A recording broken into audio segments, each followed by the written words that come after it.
Magandang araw mga binibinit Ginoo, panibagong araw at panibagong paksa na naman ang ating tatalakayin ngayon.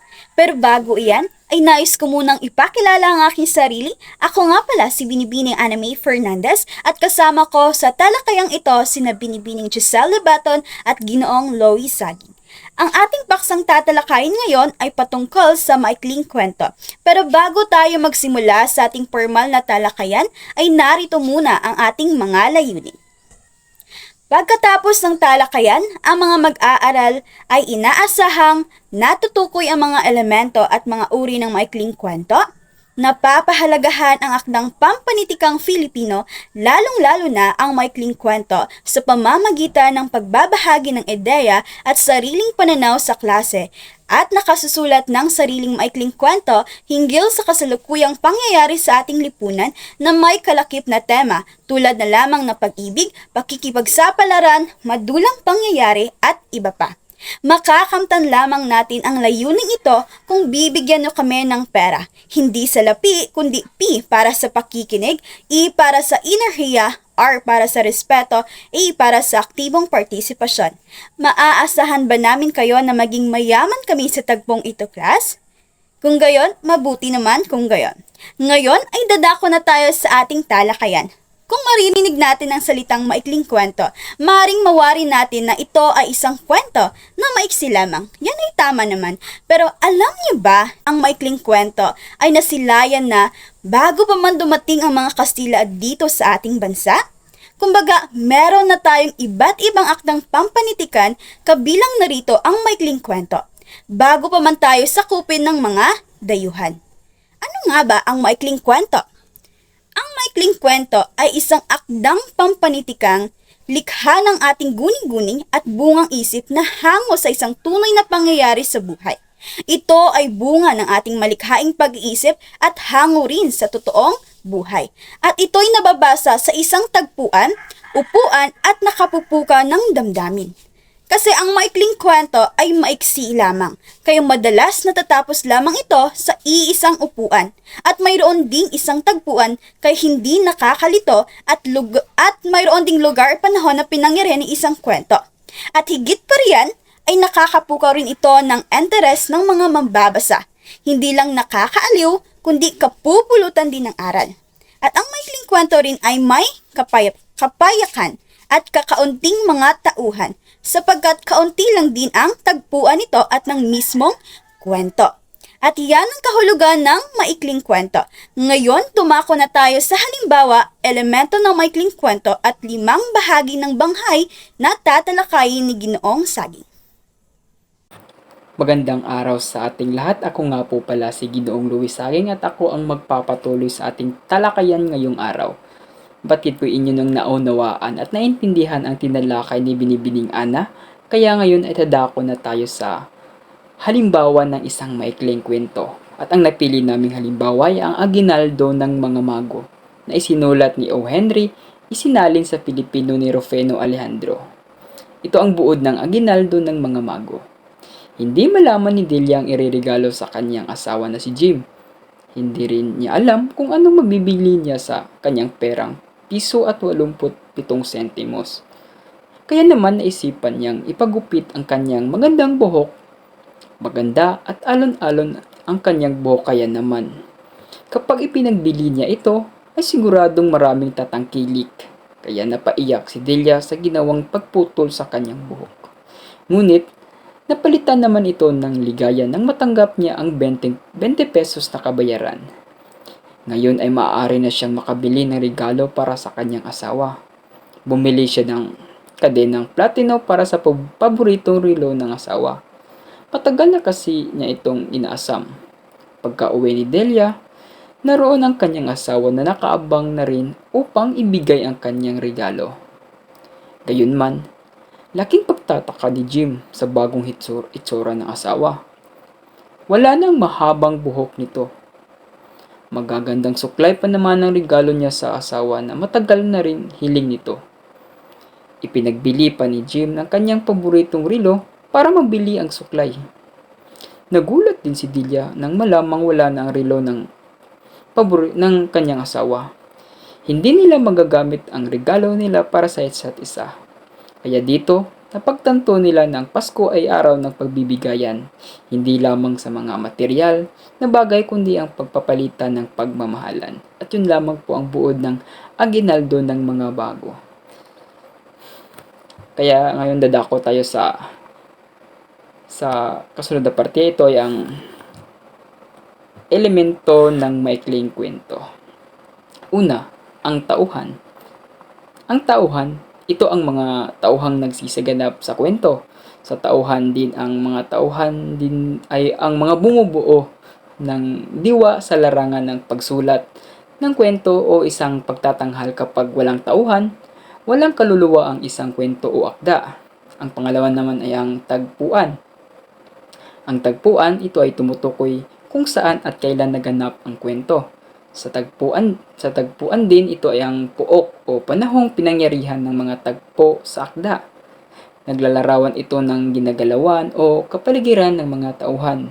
Inilalarawan ito ng buong linaw pati na ang mga kaugalian ng mga nasa kapaligiran ay masising sa mga mabisang pamamaraan. Ang pangatlo naman ay ang banghay. Sa banghay, ito ay tumutukoy sa pagkasunod-sunod ng mga pangyayari sa kwento. Sa banghay din, inilalahad dito ang mga maayos na pagsasalaysay ng mga pangyayari tulad ng ano ang mga pangyayari at ano ang mga kaugnay na kahulugan ng mga pangyayaring sa binasang akda.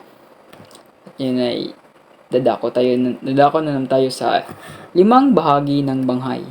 Una, panimula. Sa panimula, kung saan at paano nagsimula ang kwento. Sa panimula rin sa bahaging ito, paaasahin ng may akda ang mga mamabasa sa isang kawili-wili at kapanapanabik na akda. Ang kasunod naman ay ang saglit na kasiglahan.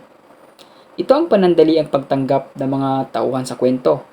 Sa saglit na kasiglahan rin ay naglalahad ng mga panandaliang pagtatagpo ng mga tauhang masasangkot sa suliranin.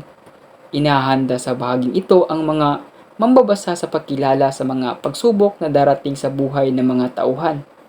Ang pangatlo, ang kasukdulan. Dito na nangyari ang problema sa kwento. Sa kasukdulan din, ang mga pinakamadulang bahagi na kung saan makakamtan ng mga pangunahing tauhan ng mga katuparan o kasawian ng kanyang ipinaglalaban. Ang pang-apat naman ay ang kakalasan. Ito ang parte na kung saan unti-unti nang naayos ang problema. Sa kakalasan din, ang mga problema at suliranin ay unti-unti nang naayos. Ito ang mga parte ng kwento ng mga pangunahing problema ay nabibigyan na ng mga solusyon ng mga tauhan. At ang panglima, wakas. Sa wakas, dito nagwawakas o nagtatapos ang kwento.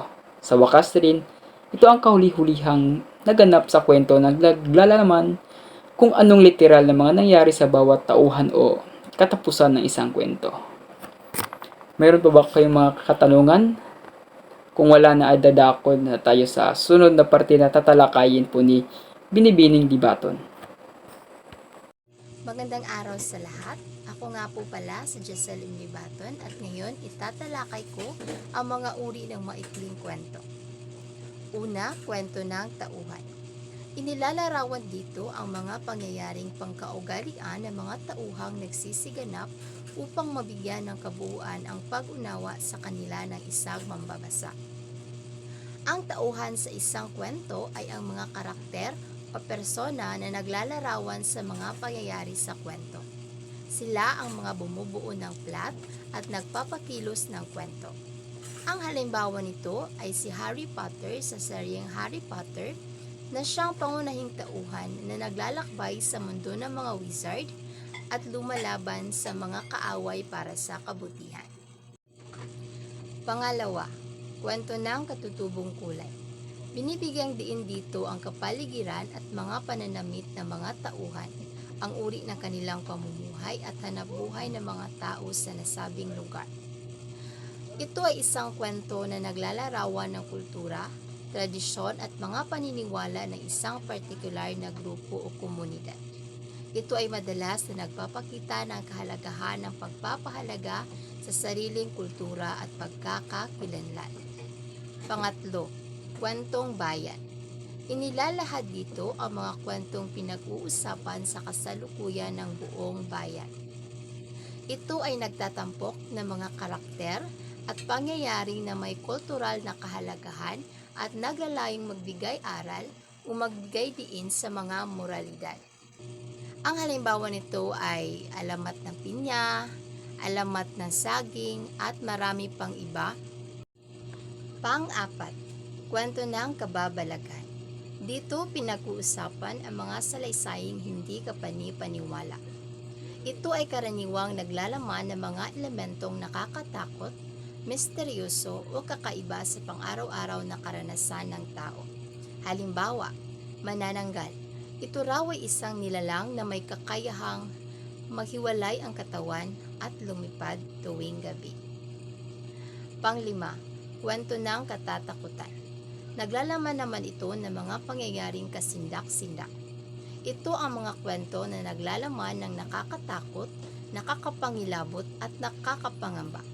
Ito ay kadalasang naglalarawan sa kakaibang karanasan, paranormal na pangyayari at mga supernatural na nilalang.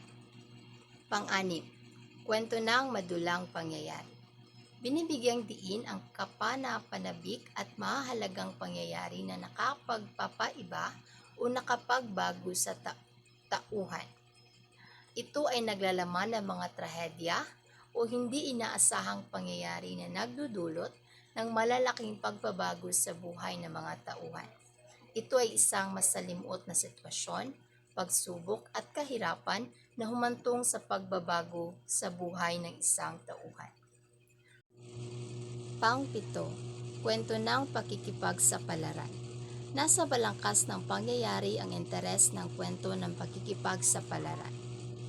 Ito ay naglalarawan ng mga pagsisikap, paglalakbay at pagsubok ng mga tauhan sa kanilang paghahanap ng tagumpay, katarungan at kahulugan sa buhay.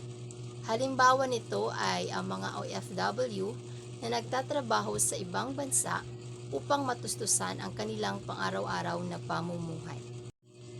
Pang-walo, kwento ng psikolohiko. Ito ang uri ng maikling kwentong bihirang isulat sapagkat may kahirapan ang paglalarawan ng kaisipan. Ipinadarama dito sa mga mambabasa ang damdamin ng isang tao sa harap ng isang pangyayari at kalagayan. Ito ay nakatuon sa pag-aaral ng pag-iisip, damdamin at karanasan ng mga tauhan sa kwento. Ito ay naglalaman ng mga elemento ng psychology tulad ng inner conflicts, motivations at psychological development ng mga tauhan. Pang-siyam, kwento ng katatawanan.